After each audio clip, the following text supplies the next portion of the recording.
Yang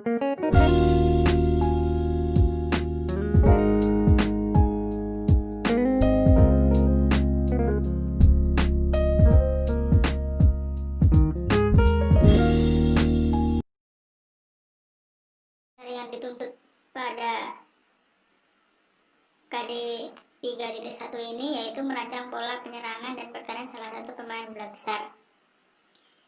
Ya, di sini saya hanya akan membahas KD 3.1-nya saja, yaitu tentang pengetahuannya saja. Untuk KD 4-nya atau keterampilannya belum saya bahas pada kesempatan ini. Ya, di sini permainan bola besar yang saya pilih yaitu permainan sepak bola. Ya, langsung ke indikatornya. Ya, ini dia indikatornya yang harus dicapai anak-anak kelas 12, yaitu yang pertama menganalisis taktik dan strategi dalam permainan sepak bola. Yang kedua yaitu menganalisis taktik menyerang dalam permainan sepak bola, kemudian menganalisis taktik bertahan dalam permainan sepak bola. Ya, jadi intinya dalam materi kelas 12 ini yaitu kalian harus bisa menganalisis taktik dan strategi dalam permainan sepak bola. Kalau dulu waktu kelas 10 itu kalian menganalisis teknik dasarnya, kelas 11 pun juga begitu. Sekarang di kelas 12 yaitu kalian dituntut untuk bisa menganalisis taktik dan strategi. Nah, apa itu taktik dan strategi? Mari kita pelajari lebih lanjut. Oke, nah nih ada taktik dan juga ada strategi. Ya, apa sih taktik itu? Taktik itu adalah siasat atau akal yang dirancang dan akan dilaksanakan dalam permainan oleh perorangan, kelompok maupun tim. Ya, ini adalah pengertian taktik. Kemudian pengertian strategi. Strategi itu adalah siasat atau akal yang dirancang sebelum pertandingan berlangsung dan digunakan oleh pemain maupun pelatih. Ya, itulah strategi. Kemudian strategi itu mengacu pada gerakan-gerakan yang dibutuhkan dalam pertandingan. Ya, jadi itu strategi ini mengacu pada gerakan yang dibutuhkan, misalnya gerakan dalam teknik dasar apa, misal sepak bola, menendang ataupun mengumpan, itu yang mendukung untuk dilakukan taktik dalam pertandingan yaitu strategi. Kemudian kedudukan strategi dalam olahraga memiliki makna sebagai pendukung aspek taktik. Nah, jadi strategi itu dalam olahraga, ya ini kita bahas taktik dulu dalam kaca olahraga, yaitu strategi itu mendukung aspek taktik dalam olahraga. Ya. Nah, jadi taktik dan strategi itu sebenarnya berkesinambungan, ya. Seperti ini, strategi dan taktik memiliki perbedaan, tapi dalam pelaksanaannya keduanya saling berkaitan serta mendukung untuk mencapai tujuan yang sama. Jadi ini itu taktik dan strategi itu berbeda. Bedanya apa sih? Bedanya kalau strategi itu dilakukan sebelum pertandingan berlangsung, bahkan jauh-jauh hari sebelum pertandingan itu berlangsung. Kalau taktik itu dilakukan saat pertandingan itu berlangsung. Jadi saat misalnya sepak bola udah kick off, nah disitulah taktik dilaksanakan oleh pemain, oleh pelatih. Nah, kalau strategi itu juga bisa dilakukan oleh pemain, tapi jauh-jauh hari sebelum pertandingan itu berlangsung. Nah, jadi berbeda tapi saling berkaitan. Jadi strategi itu mendukung taktik yang akan dijalankan dari sebuah tim. Ya, itu pengertian dari taktik dan strategi. Kemudian kita masuk ke taktik penyerangan dalam sepak bola itu apa toh? Taktik bertahan dalam sepak bola itu apa toh? Pasti kalian udah paham ya, penyerangan, pola-pola penyerangan dalam sepak bola ya. Mari kita bahas. Nah, kita bicara pola penyerangan, kita pasti, dan pertahanan, kita pasti tidak asing dengan formasi dalam sepak bola ya. Dalam sepak bola kita tidak asing dengan formasi. Nah, apa itu formasi ya? Formasi itu adalah sistem dalam permainan sepak bola yang ditetapkan pada peraturan sepak bola. Adalah cara penempatan ruang gerak serta pembagian tugas dari setiap pemain dengan posisi yang ditempatinya. Itu adalah pengertian formasi. Kemudian formasi ini berlaku pada saat melakukan penyerangan maupun pada waktu masa pertahanan. Jadi sebuah formasi nanti yang dibentuk itu berlaku untuk menyerang maupun saat bertahan. Nanti kita lihat apa formasi-formasinya. Nah, ini dia bentuk-bentuk formasi dalam permainan sepak bola. Ada formasi 4-4-2, 4-3-3, 4-5-1, 4-2-4, 3-5-2. Nah, ini masing-masing formasi memiliki keunggulan dan ciri-ciri masing-masing. Misalnya kayak 4-3-3 ini khusus untuk formasi menyerang. Ya, 4-2-4 juga ini untuk formasi menyerang. 4-5-1 untuk bertahan ya. 4-4-2 itu lebih ke bertahan juga. Nah, seperti itu. Pengertian dari formasi itu ini. 4-4-2 itu maksudnya apa toh? 4-4-2 itu maksudnya 4 pemain belakang, 4 pemain tengah, dan 4 pemain depan.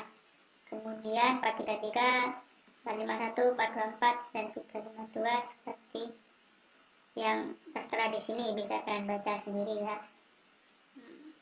Intinya kalau yang depan ini adalah pemain belakang, tengah, kemudian yang ini adalah pemain depan. Seperti itu, dan masih banyak contoh formasi yang lain yang lebih modern lagi juga masih ada. Kemudian kita bahas tentang pertahanan, pola penyerangan. Kita tadi udah tahu formasi ya. Formasi itu bisa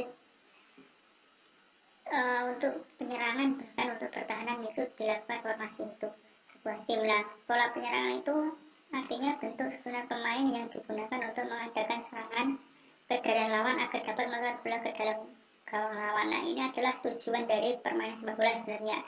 Nah, khususnya untuk pola penyerangan itu apa atau gunanya menyerang? Nah, seperti ini.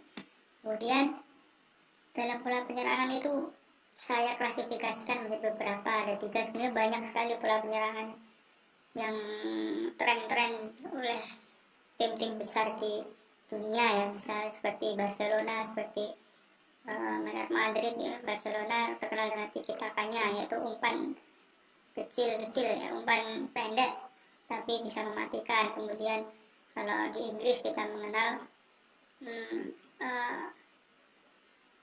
umpan lambung yang terobosan sangat bagus ya. Ini ada 3, melakukan gerakan tersusun. Setiap pemain melakukan gerakan yang sudah disusun berdasarkan posisi masing-masing dalam pola penyerangan. Nah, para pemain tidak mencoba untuk keluar dari posisinya masing-masing. Yang hal ini disebut juga dengan foreplay ya. Yang dimaksud dengan melakukan gerakan tersusun di sini atau foreplay itu yaitu secara garis besar itu dilakukan sebelum penyerangan ya. Dengan sistem ini pemain telah mengerti tugasnya utama masing-masing ya. Jadi pemain itu tidak keluar dari posisinya. Misalnya pemain tengah itu berarti dia di tengah terus seperti itu. Terus kemudian menghadapi pertahanan yang rapat, misalnya pola penyerangan untuk menghadapi pertahanan rapat, pola penyerangan dilakukan dengan melakukan umpan-umpan bola panjang dengan langsung atau guna memancing para lawan untuk keluar dari garis pertahanannya. Jadi menggunakan umpan lambung yang seperti tadi di Liga Inggris banyak menyuguhkan serangan lambung atau bola-bola lambung cepat, karena mengandalkan postur untuk mereka yang tinggi-tinggi, jadi heading di udara pun bisa menang. Kemudian mencari ruang kosong untuk bisa merobos penjagaan kawan, maka pemain mesti pandai mencari ruang kosong tujuan untuk bisa menerima atau melakukan terobosan. Nah, ini yang dipraktekkan oleh yang saya sebutkan tadi ya, Barcelona itu menggunakan umpan-umpan pendek. Terobosan itu membutuhkan pemikiran yang luar biasa ataupun pengertian kerjasama tim yang sangat luar biasa untuk bisa melakukan ini. Jadi itu salah satu contoh pola penyerangan ya. Nanti kalian bisa mencari lagi atau menganalisis tim-tim besar khususnya itu memiliki ciri-ciri pola penyerangan yang berbeda-beda. Kemudian kita masuk ke pola pertahanan. Nah, dalam pola pertahanan itu pada dasarnya ada 2 ini, pola pertahanan 1 lawan 1 man to man atau pola pertahanan area atau zone marking.